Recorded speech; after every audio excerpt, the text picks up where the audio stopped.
often we've wounded each other over the years, right? I mean, that just happens. And you wonder why your husband isn't opening up to you, and it's probably because you haven't been a safe person for him to feel like he can voice his fears, his concerns, his dreams, his goals, whatever. Or you know, it could be the other way around too. Maybe you don't want to open up to your husband because you've been hurt in the past by him or other people, and you don't feel it's safe to be vulnerable.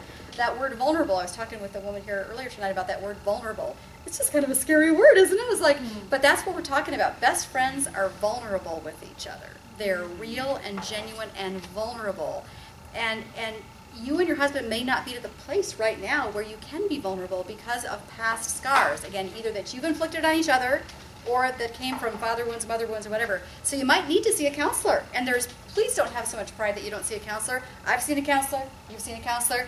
I mean, it's fantastic. I have to say this really quick too, because this has been huge for my marriage. I've learned that Vic likes to have time to prepare for a big conversation, but I have to give him a little bit of what it's about. So I can't just say, honey, I'd like to talk to you later, because the whole time he's like, oh no, what's she gonna do? She found out I'm a failure or something. You know what I mean? It's huge and it's daunting and he can't focus. Yeah. So if I could just say, honey, I want to talk to you about an issue with the kids. Everything's fine, but I just want to talk to you when you have some time later.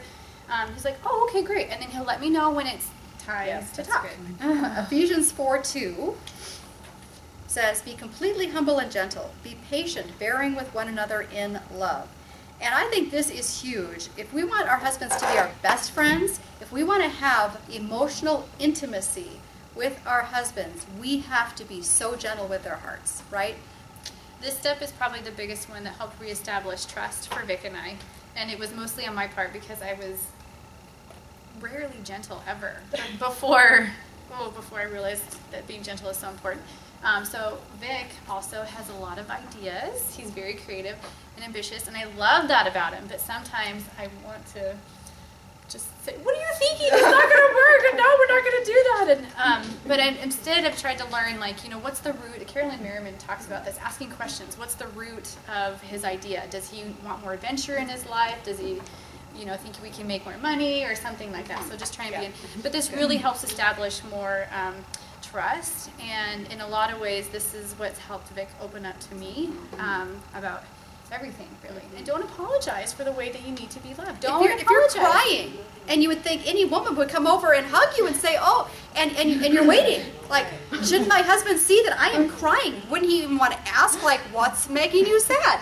Right? You have to, like, say, I could really use a hug right now. Oh, okay, it's like they need to know what the job is supposed to be about, right? So you have to say, I would like a hug right now because I'm kind of feeling sad. And you might even have to say, would you like to know why I'm sad? But they really don't want to know because it's like, this could be emotional. But anyway, you have to have this kind of clear communication because they just don't, they're just not like your girlfriends. Yes, and if your husband is like my husband, when I get really emotional, and I tend to do that sometimes, even when I'm not pregnant, all he can see is emotion, and he doesn't hear my words. So I can be really happy about something, and all he knows is she's talking really, really high pitched, and she's moving a lot. That's all he remembers.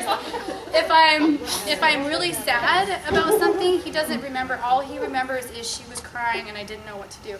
And so I always try and preface, like, I need to talk to you about something. I'm not going to be able to hold back the tears, but I need you to focus on what I'm saying. And he's like, okay.